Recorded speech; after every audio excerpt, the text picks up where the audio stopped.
ہم چھوٹے بچے تھے، ہم مذاق اڑاتے تھے، ہم کہتے شادی کا دن ہے اور یہ مکر کر رہی ہے، یہ مکر کر رہی ہے، اللہ ہم مذاق اڑاتے تھے، مکر کر، یہ ہمیں سمجھ کر میری اپنی بیٹی، اس کا بڑی بیٹی کا نکاح میرے گاؤں میں ہوئے، رشتے داروں میں ہوئے، خاندان میں ہوئے۔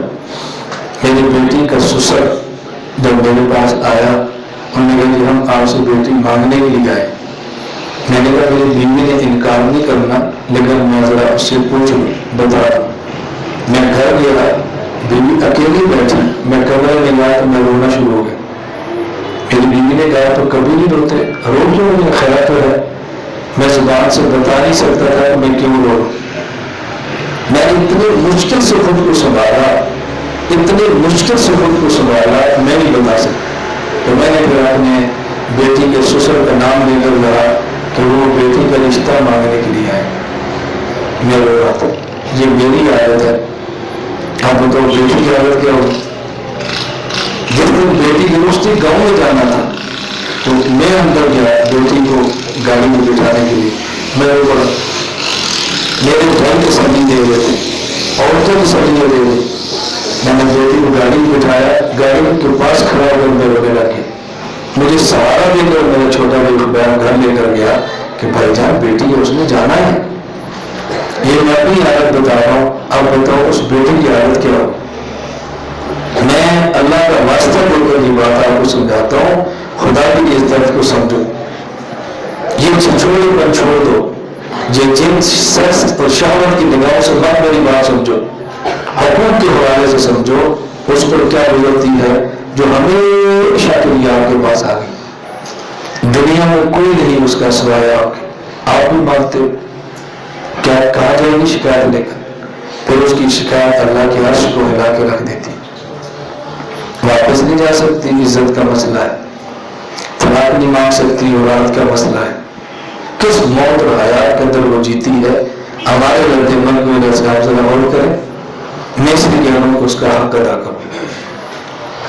دیکھو 10,000 کا آپ ایک نوکر رکھتے ہیں، 10,000 والا نوکر اتنے کام نہیں کرتا، کپڑے بھی دھوئے، گھر بھی صاف کرے، جوتیاں بھی پالش کرے، اتنے کام نہیں کرتا، اور اس کا ماہانہ خرچ اس نوکر سے بھی کم ہوتا ہے، اور جتنے کام یہ کرتی ہے کوئی نوکر اس کا تصور بھی نہیں کر سکتا۔ اس کے باوجود آخر بھی انسان ہے، اس کا بھی مزاج ہے، کوئی بات آپ کے مزاج کے خلاف بھی کر سکتی ہے، کوئی کام مزاج کے خلاف بھی کر سکتی ہے۔ اس کا معنی کہ جوتا اٹھا دو، اس کا معنی کہ ہاتھ اٹھا دو، نہیں، ذرا غور کرو۔ ہمارے شیخ حضرت حکیم صلی رحمۃ اللہ علیہ جملہ فرماتے، حضرت تو بڑے تھے، خود بھی فرماتے تھے، ہم چھوٹے ہیں، ہمیں کبھی یہ باتیں کہتے جھجک محسوس ہو جاتی۔ حضرت رحمۃ اللہ علیہ سخت کبھی باتیں فرماتے اور رکاوٹ بھی ہوتی تھی، مجلس چالو ہوتی تھی، خواتین بھی سوتی ہوئی تھی، حضرت کی باتیں مجھے تو بیان کرتے ہوئی یہ مشکل سے لگتا ہے، میں کیسے بتاؤں۔ حضرت فرماتے کہ بس اوقات شوہر اپنی بیوی سے کہتا ہے تم میری عظمت کا خیال نہیں کرتی، بدر کی طرح تم اس کے اوپر ناچتے ہو، اور صبح کہتے ہو کہ میری عظمت کا خیال نہیں کرتی، کوئی شرم کرنی چاہیے، کوئی شرم کر۔ میں حضرت کی بات ہم صبح میری بات سمجھو، بڑے دن کو کیسے باتیں سمجھاتے ہیں؟ ہم فرماتے تم اس کے نعرے کو ہاتھ لگاتے ہو اور پھر کہتے میری عظمت کا خیال نہیں کرتی۔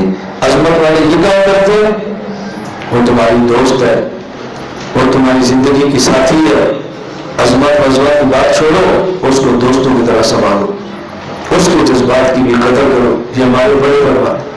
حضرت رحمۃ اللہ علیہ فرماتے رات اپنی بیوی کے گال کا بوسہ لیتے ہو اور صبح اس کو تھپڑ مارتے ہو، تمہیں شرم آنی چاہیے، شرم آنی چاہیے۔ میں صرف حقوق پر تفصیلی بات نہیں کر رہا، میں صرف گزارش کروں کہ حقوق کا خیال کریں، بس حقوق کا خیال کریں، والدہ کا، والد کا، سب کے حقوق کا خیال کریں۔ ہماری والدہ رحمۃ اللہ علیہ، اللہ ان کو جنت کے باغات میں جگہ دی، ان سب کچھ ان کی دعاؤں کا صلہ ہے۔ ہماری والدہ بالکل ان پڑھ تھی، تہجد پڑھتی، تلاوت کرتی، قرآن پڑھی تھی، اور 500 یا 1000 کے دانے کی تسبیح تھی وہ پڑھا کرتی تھی، کبھی صبح سلطان باؤں کی شعر پڑھتی جیسے پرانی عورتیں، اور دھوتی اور تہمت باندھتی تھی۔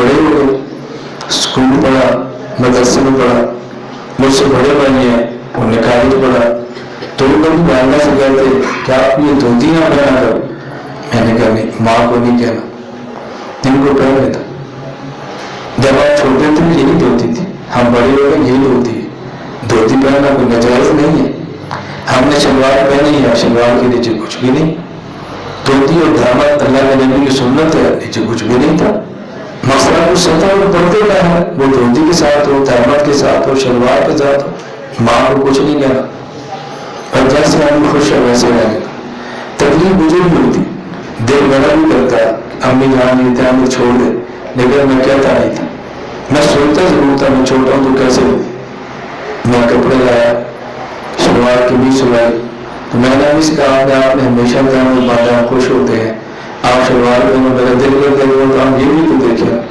تو امی نے شلوار پہنی، میں نے دیکھو کتنی خوبصورت ہے، آپ کو کسی سہیلی سے پوچھنے کو ہوتا ہے مجھے اچھا لگتا ہے کہ شلوار اچھی لگتی ہے، امی جا کے شلوار شروع کر دی، اتنا سا کام تھا تبدیل ہو گئی، ہماری والدہ گھر سے ہماری زمین جگہ پر جاتی، جو میرے گاؤں کی میری عمر کے ہم اس کو سمجھتے بقیہ کو نہیں پتا، ہمارے راستے میں گھر آتا ہے یہ جو حجامتے کرتے ہیں نائی، آگے آتے ہیں جوڑیاں سیتے ہیں موچی، آگے آتے ہیں تیلی، جو ہمارے خاندانوں میں گاؤں میں چھوٹی قوم میں شمار ہوتی، ہماری والدہ کا ان سے دوستانہ تھا، تو ڈیرے پر جاتی، اس کے یہاں بیٹھتی، ان کے یہاں بیٹھتی، ان کے جتنی سہیلیاں تھیں نا سب کے ملتی جاتی تھی، تو میرے بھائی بڑے تو جب پڑھ گئے تو کہتے ایسا ہے میں نے کرنے، ہمارے دوست ہیں ان کی سہیلیاں، ہم اپنے دوستوں سے دوپہر رہتے ہیں، ماں کو سہیلیوں سے دوپہر گانے تو نہیں چھوڑو، مت چھوڑو ماں، میں یہ باتیں اس لیے کہہ رہا ہوں کہ ماں کا خیال کرو، ماں کے جذبات کا خیال کرو، بعض باتیں والدہ کی ہمارے مزاج کے خلاف ہوتی ہیں، اپنے مزاج کو دفن کرو لیکن ماں کو ترجیح دو، والد کو ترجیح دو، اس کا بہت خیال کرو، میں دو لفظوں میں یہ بات کہتا ہوں، جو شخص یہ بات چاہتا ہو اس کے علم میں برکت ہے، لوگ اس کے علم سے فائدہ اٹھائیں، وہ اپنے اساتذہ کی خدمت کرے، اساتذہ سے محبت کرے، اساتذہ کا ادب کرے، استاد کو ناراض نہ کرے، خوش کر لے، اور جو چاہتا ہے کہ اس کو دنیا میں عزت ملے، پیسہ ملے، دولت ملے، راحت کے ساتھ زندگی گزارے، وہ اپنی ماں اور اپنے والد کی خدمت کر کے وہ راضی کر لے، کچھ عرصہ خدمت کا ہے پھر باقی پوری زندگی آپ کی راحت اور عزت کی ہے، تو حقوق کا بہت زیادہ خیال کریں، میں نے اس طبقے کا زیادہ ذکر کیا ہے جس میں عموماً ہمارے یہاں کمی اور کوتاہی ہو جاتی ہے، بہت زیادہ خیال فرمائیں۔ نمبر 2، فرائض کا بہت خیال کریں، فرض نماز پڑھیں، مسجد میں پڑھیں اور باجماعت پڑھیں، بعض لوگ نماز پڑھ لیتے ہیں جماعت کا خیال نہیں کرتے، جماعت کا خیال کرتے ہیں مسجد کا خیال نہیں کرتے، فرض نماز پڑھنی ہے، باجماعت پڑھنی ہے اور مسجد میں پڑھنی ہے انشاءاللہ، جو نمازیں رہ گئی ہیں اس کو قضا کرنے کی ترتیب بنائیں، اس کو قضا کرنے کی ترتیب بنائیں، اس کا طریقہ ذہن بنا لیں کہ میں نے 10 سال نہیں پڑھی، جب نماز پڑھے تو نیت کر لیں کہ میرے ذمہ جو نمازیں ہیں ان میں سے پہلی فجر کی، پہلی ظہر کی، عصر مغرب عشاء، پھر دوسرے دن، اور یہ قضا نماز ایسی ہے کہ آپ فجر کی نماز کے بعد طلوع شمس سے پہلے بھی پڑھ سکتے ہیں، عصر کے بعد غروب شمس سے پہلے بھی پڑھ سکتے ہیں، قضا نمازیں ان اوقات میں پڑھی جا سکتی ہے، سب سے بہتر ہر نماز کے ساتھ ایک نماز لگا دیں، رمضان کا روزہ ہے وہ رکھنا ہے، اگر والدہ اور والد دنیا سے چلے گئے وہ کچھ روزے نہیں رکھ سکے تو ان کی طرف سے فدیہ ادا کرو، امی اور ابو دنیا سے چلے گئے نماز نہیں پڑھ سکے ان کی طرف سے فدیہ ادا کرو، ایک نماز کا فدیہ ایک صدقہ الفطر ہے، ایک روزے کا فدیہ ایک صدقہ الفطر ہے، اس کے برابر ادا کرو، ماں باپ کا حق ہے ان کی طرف سے ادا کرو، ابھی حج کا موسم ہے، جن پر حج فرض ہے وہ حج ضرور کرو، پہلے اپنا حج کرو پھر کسی اور کا کرو، قربانی کے دن ہے، قربانی واجب ہے، ماں کے ذمہ الگ ہے، باپ کے ذمہ الگ ہے، شوہر کے ذمہ الگ ہے، بیوی کے ذمہ الگ ہے، اگر بیٹی جوان ہے اس کے پاس زیور ہے اس کے ذمہ الگ ہے، قربانی ہر ایک پر الگ الگ واجب ہوتی ہے، تو قربانی ضرور ادا کریں، واجب قربانی کے علاوہ اگر پیسوں کی گنجائش ہو تو رسول اکرم صلی اللہ علیہ وسلم کی طرف سے ایک قربانی ضرور کریں. اللہ کے نبی نے اپنی طرف سے ہماری قربانی کی ہے تو ہمیں بھی چاہیے حضور پاک کی طرف سے قربانی کریں. امام محمد امام ابو حنیفہ کے شاگرد ہیں. ان کی کتاب کتاب الاثار اس میں روایت جس کے راوی امام ابو حنیفہ ہے وہ روایت نقل کی ہے کہ رسول اکرم صلی اللہ علیہ وسلم نے 2 دمبے لیے. ایک دمبا اپنی طرف سے اور دوسرا دمبا انہوں نے ذبح فرمایا اور اپنی طرف سے نہیں بلکہ ذبح کر کے فرمایا کہ ھذا امن قال لا الہ الا اللہ محمد رسول اللہ. یا اللہ یہ قربانی ہر اس بندے کی طرف سے ہے جس نے لا الہ الا اللہ محمد رسول اللہ کلمہ پڑھا. ایک تو قربانی کا مسئلہ حل ہوا اور دوسرا یہ مسئلہ حل ہوا کہ لوگ آپ سے سوال کرتے ہیں ہم کلمہ پڑھتے ہیں لا الہ الا اللہ محمد رسول اللہ, یہ کہاں لکھا ہوا؟ کتاب کا نام کتاب الاثار, مصنف کا نام امام محمد, راوی کا نام امام ابو حنیفہ اور کلمہ لا الہ الا اللہ محمد رسول اللہ. امام حنیفہ نے قبر پر خدا کروڑ رحمتیں ان کی قبر میں نازل فرمائے. جو کلمہ پڑھتے ہیں امام ابو حنیفہ کی مساقت ساتھ کو ملا. یاد رکھنا کتاب کا نام کتاب الاثار, مصنف کا نام امام محمد, راوی کا نام امام ابو حنیفہ اور کلمہ لا الہ الا اللہ محمد رسول صلی اللہ علیہ وسلم. یہ باری یاد رکھا کرو, اس کا بہت زیادہ خیال فرمائے. جو لوگ بیعت ہیں وہ بطور خاص, جو بیعت نہیں وہ بھی حافظ ہیں تو ایک پارا, اگر نازل خان ہے تو ایک پاؤ, اور اگر ایک پاؤ نہیں پڑھ سکتے تو ایک رکوع, نہیں ہے تو 3 آیت, کچھ نہ ہو تو کھول کے قرآن کریم کو ایک آیت اوپر دل کر قرآن کریم پڑھنے کا اہتمام فرمائے. فجر کے بعد سورہ یاسین, مغرب کے بعد سورۃ الواقعہ, عشاء کے بعد سورۃ الملک اور جمعہ کے دن سورہ کاف, اس کی تلاوت فرمائے. 12 تسبیحات, 2 تسبیحات ذکر نفی اثبات لا الہ الا اللہ, 4 تسبیحات ذکر اثبات الا اللہ الا اللہ الا اللہ, 6 تسبیحات ذکر اس کے ساتھ 2 سلبی اللہ اللہ اللہ اللہ, اور پہلی تسبیح پڑھ لیں ذکر بڑھانے کے لیے ذکر اس کے ساتھ یک ضربی اللہ اللہ اللہ.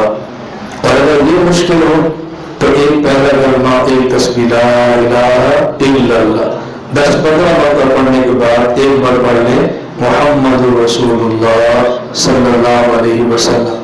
ایک تسبیح استغفر اللہ استغفر اللہ استغفر اللہ, اور ایک تسبیح صلی اللہ علیہ وسلم صلی اللہ علیہ وسلم صلی اللہ علیہ وسلم. یہ مختصر ترین ایسا درود ہے کہ جس میں صلاۃ و سلام دونوں چیزیں آ جاتی ہیں. آپ اس کے علاوہ اور درود پاک پڑھنا چاہیں پڑھ سکتے ہیں. استغفار کو اور لفظوں میں جو سنت سے ثابت ہے پڑھنا چاہیں آپ وہ بھی پڑھ سکتے ہیں. یہ تسبیحات کا اہتمام ضرور فرمائیں.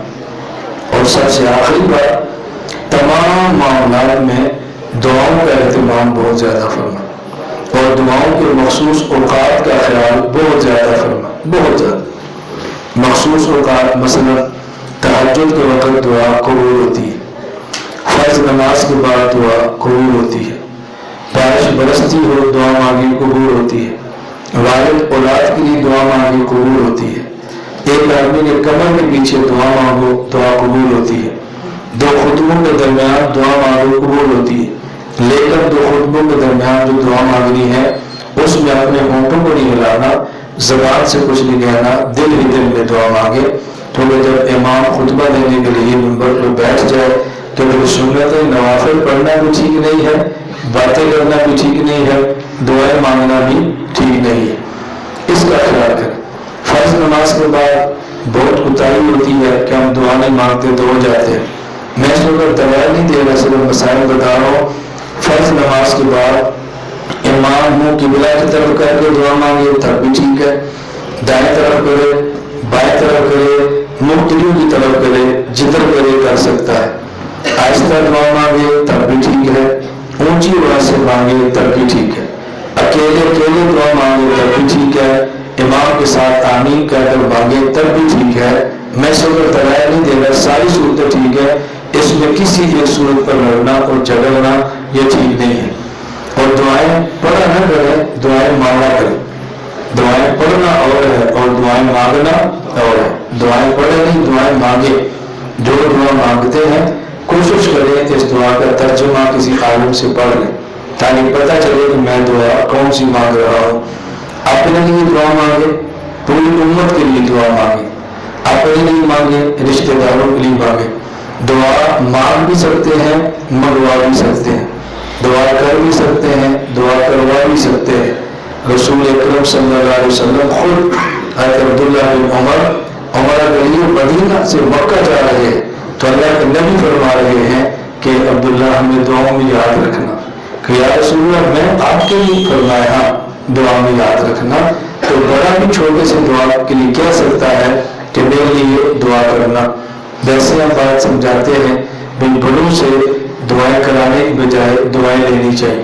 آپ کے استاد ہیں، والد ہیں، آپ کے بڑے ہیں، وہ مسجد سے نکلتے ہیں، آپ ان کی جوتی سیدھی کریں، وہ خود بخود آپ کے لیے دعا کریں. آپ کے محلے کا رشتہ داروں میں کوئی غریب آدمی ہے، اس کی ضرورت پوری کر دیں، وہ خود بخود آپ کے لیے دعا کرے گا. امی کی خدمت کریں، امی خود بخود دعا کرے. اور ماں کے لیے ہدیے کا اہتمام کیا کریں، دوستوں کے لیے ہدیے کا اہتمام کیا کریں. یہاں سے واپس جائیں تو کوئی چیز مل جائے امی کو پیش کریں، یہ امی آپ کے لیے لایا، دعا کریں گے. جب وہ آپ کے لیے لایا دعا کریں گے. تو ماں باپ کو بھی ہدیہ دیں، دوستوں کو بھی دیں. تو دعاؤں کا اہتمام بہت زیادہ کریں. ابھی مجھے چیٹ آئی تھی کہ صبح بغیر اطلاع کے چونکہ اچانک بیعت کی تھی اس لیے بہت سے بیعت نہیں کر سکے. اور بہت سے خواہش ہے کہ ہم بیعت کرنا چاہتے ہیں. تو جو حضرات بیعت کرنا چاہتے ہیں کلمات بیعت میں کہتا جاؤں گا، آپ ساتھ کہہ رہے ہیں، مزید قریب آنے کی ضرورت نہیں. جو دو چار بیٹھے ہاتھ پہ ہاتھ رکھ لیں، باقی کلمات بیعت کہتے جائیں، انشاءاللہ بیعت اس سے بھی ہو جاتی ہے. یہ ذہن نشین فرمانا. ایک بہت بڑا طبقہ ایسا ہے جو مجھ سے بیعت ہے، اس میں حضرات بھی ہیں، خواتین بھی ہیں. اور پاکستان کے بھی ضرور کے وہ واٹسپ پہ بیعت کرتے ہیں، واٹسپ کہہ دیتے ہیں ہم کلمات بیعت بھجواتے ہیں، کلمات بیعت دوہرا لیتے ہیں، بیعت ہو جاتی ہے. پھر ان کو ذکر کا پرچہ بھجوا دیتے ہیں، پڑھنے کا طریقہ بتا دیتے ہیں، نہ سمجھ آئے تو لکھ کے پوچھ لیتے ہیں، بڑی آسانی سے بات ہو جاتی ہے. اللہ ہم سب کو توفیق عطا فرمائے. تو کلمات بیعت میں کہہ دیتا ہوں، آپ حضرات کلمات بیعت کہہ لیں. اور دو کلمات الگ ہیں، ایک ہے کلمات بیعت اور ایک ہے کلمات توبہ. کلمات توبہ تو ہر وہ شخص کے لیے جو مجھ سے بیعت ہے یا مجھ سے بیعت نہیں، توبہ ہر کسی کی ضرورت ہے. باقی کلمات بیعت جو مجھ سے پہلے سے بیعت ہے یا دوبارہ بیعت ہونا چاہتے ہیں، کلمات بیعت کہہ لیں، وہ انشاءاللہ العزیز بیعت ہو جائیں. باقی بیعت ہونے کے بعد میں حضرات کو سمجھاتا رہتا ہوں کہ اگر واٹس ایپ استعمال کریں تو لکھ کر بھیجیں، وائس نہ بھیجا کریں، آپ کو جواب آ جائے گا. اگر خط لکھیں مرکز اہل سنت والجماعت 87 جنوبی سرگودا یا خانقاہ حنفیہ 87 جنوبی سرگودا، خط آئے گا، اندر لفافہ ڈالیں اور لفافے پر پتہ لکھ کے ڈالیں. اور جو آپ نے کاغذ لکھا ہے 2 حصے پر لکھیں، ایک حصہ خالی جو آپ کے لیے چھوڑ دیں. آپ خط لکھتے رہیں گے، جواب آپ کے پاس آتا رہے گا. جو ہمارے خلفاء ہیں اور آپ کے قریب ہیں ان کی مجالس میں شرکت کریں، ان کے ساتھ آپ رابطہ رکھیں، ان کے ساتھ معاملات چلائیں. مہینے بعد، 2 مہینے بعد، 3 مہینے بعد، جتنا فاصلہ ہے اسی حساب سے، یا سال میں 1 مرتبہ جب سرگودا ہمارا خانقاہ اجتماع ہوتا ہے اس میں آپ حضرات شرکت فرمائیں. اس طرح اجتماع فروری میں 2019 فروری میں ہوگا انشاءاللہ. تاریخ یا مشورے سے طے کرنے کے پھر آپ کو بتا دیں گے. اللہ تعالیٰ ہم سب کو نیک اعمال کی توفیق عطا فرمائے اور برے اعمال سے بچنے کی توفیق عطا فرمائے. پہلے کلمات توبہ اور بیعت کیا ہے، اس کے بعد انشاءاللہ دعا کر لیتے ہیں. لا الہ الا اللہ محمد رسول اللہ صلی اللہ علیہ وسلم. آمنت باللہ وملائکتہ وکتبہ ورسلہ والیوم الآخر والقدر خیرہ وشرہ من اللہ تعالی